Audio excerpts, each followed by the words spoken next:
નમસ્કાર દર્શક મિત્રો, જનરપન ન્યૂઝમાં આપનું સ્વાગત છે। હું છું આપણો મિત્ર કંચન પરમાર। આવો સાંભળીએ આજના મુખ્ય સમાચાર।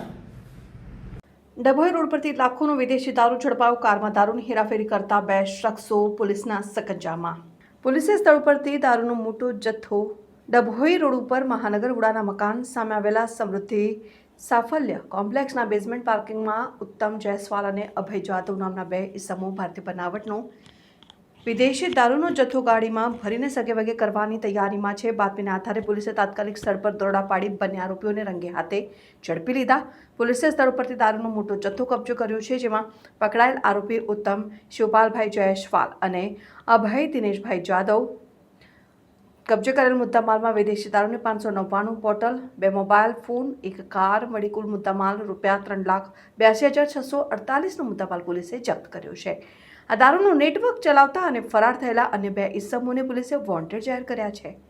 સંદીપ રાજપૂત, મયુર ઉર્ફે વિકી કનોજિયા પાણીગેટ પોલીસ સ્ટેશનમાં પ્રોહિબિશન એક્ટ મુજબ ગુનો દાખલ કરી કાયદેસરની કાર્યવાહી હાથ ધરવામાં આવી છે। આ દારૂનો જથ્થો ક્યાંથી લાવવામાં આવ્યો હતો અને કોને વેચવાનો હતો તે દિશામાં પોલીસે તપાસ તેજ કરી છે।